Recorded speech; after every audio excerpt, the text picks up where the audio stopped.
Hey folks, Scott Walters, welcome into the channel. If you're new, I want to thank you for coming. If you're returning, I want to thank you for your continued support. Before we get into today's red hot topic, I'm going to politely ask you to give the video a like, subscribe to the channel, leave me a comment below. I would love to hear from you. Please watch to the end for my final thought. Hit the bell icon so you're notified when new videos are released. It's very important to stay close to the channel in these very, very tricky times.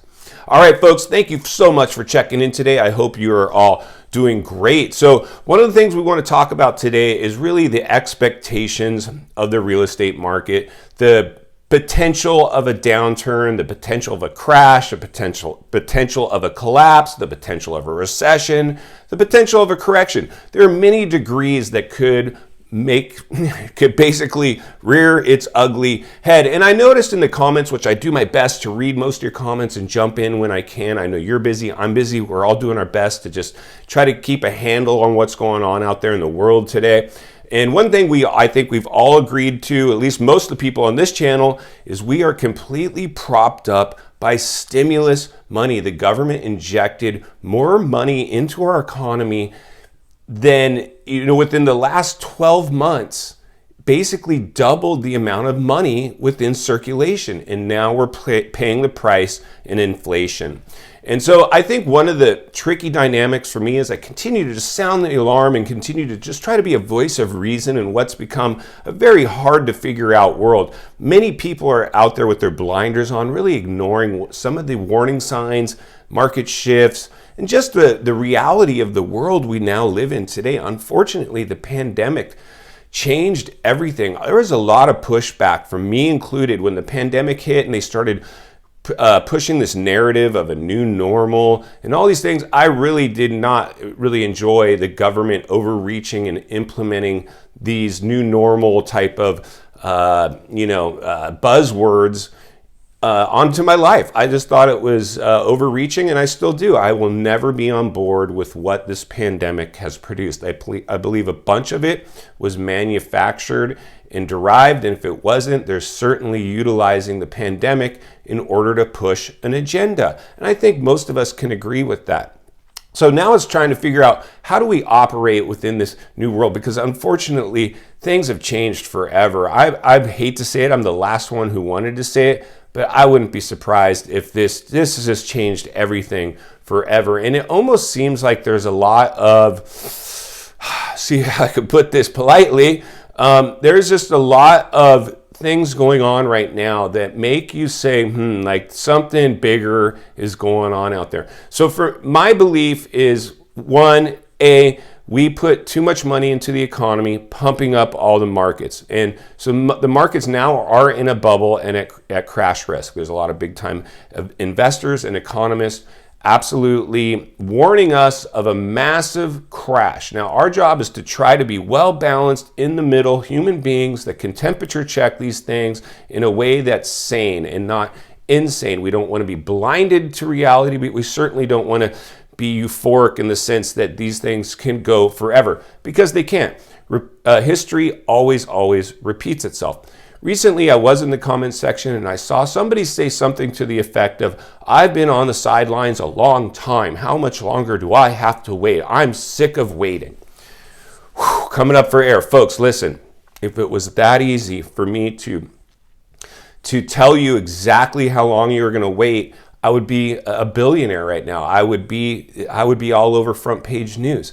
And while maybe I should be, because I really do believe I am probably one of the few voice of reasons on somebody who's currently actively working in real estate, which is the market and asset class that absolutely is leading the charge in terms of being in this massive bubble. And I continue, even as a salesman who benefits when you buy and sell homes, to warn people in these times, because I'm more concerned about protecting people than I am with making money at this juncture of my life. And the pandemic helped really just light a fire under me to continue to do that, because I know what's going on right now is something much bigger than real estate. And while I've said it before and I'll say it again, this is the real estate channel, but this is much bigger than real estate.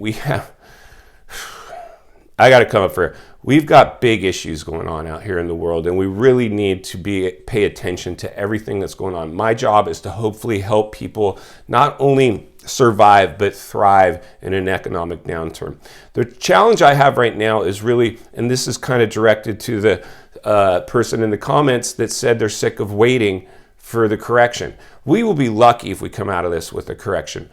Everything needed to produce a full-blown economic global collapse of biblical proportions is in play. Just understand that. Now, my job is to not scare anybody. My job is just to wake you up to the fact that is a realistic thing that can happen. We've all heard phrases like the Great Reset. Those are things that are absolutely real and out there that a bunch of world elites probably think they know what's better for us, for you and me, in order to manipulate the population to react the way they want. Inflation has reared its ugly head. Middle class is now almost evaporated. It's either the rich and the poor. So obviously we all want to be rich because we don't want to operate in lack. We want to operate in abundance. And I know the first step in us doing that is trying to retain our wealth, trying to build wealth, not getting under big payments or living paycheck to paycheck. Now, unfortunately, that is the at-risk group out there.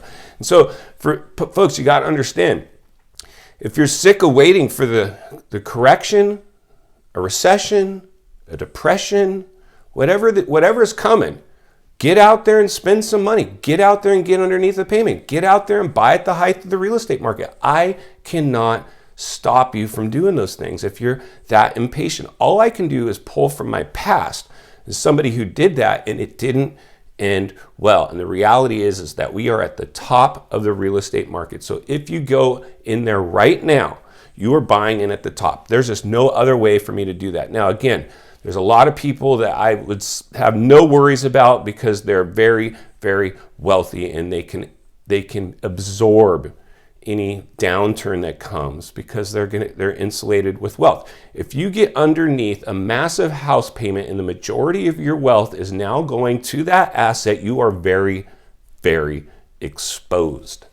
And I don't want you exposed. I don't want to be exposed. Listen, folks, as an agent, I'm not out there making offers on properties right now. There's no reason for me to. Now, again, folks, eventually I will. And maybe there's certain areas of the country that will target my attention in terms of investment opportunity because I'm an investor. I don't care about where I live so much. I care about where other people live. I like investment property. It's what allows me to have a great life today. Real estate changed my life. I have a great life today and I owe much of it to real estate. So that's why you're going to continue to hear these overtones in these videos that communicates that to my audience. I put way too much pressure to own my primary home in the last bubble. It didn't end well. I've shifted my mindset to own real estate, income, investment real estate. Who cares about where you live right now? Now, I'm going to retire very, very, very nicely. I already live basically like a retired lifestyle. I don't have to work for somebody else. I can rely on my investments and my my businesses in order to live the life I live, which allows me to come here and help my viewers understand that there's more to life than just getting by with your primary home. We don't want to do that. So, folks, in final thoughts, if you're impatient on waiting for the downturn, I get it. But the reality is we still have a lot of heat mapping and temperature checking to do with this current economy to see what actually shakes out from this pandemic. And there's a great chance that some serious stuff is coming down the pipe and we're going to need to be ready for it. So whether you're insulated yourself with cash to buy property and something crazy happens and now you have money to survive and live off of, that's a good thing. If in fact the real estate market dips and corrects and you have a bunch of cash and you can go buy now and do it better than you would have at the height, that's a good thing. Either way, you win. You're going to win. And I'm going to be here to continue to help you make sure you win. So if you appreciate the content, all I ask is you do me a very small favor and give the video a like, subscribe to the channel, drop a comment in the comment sections. Let's chat there. I will see you guys soon. Go make it count today. We'll see you on the next video.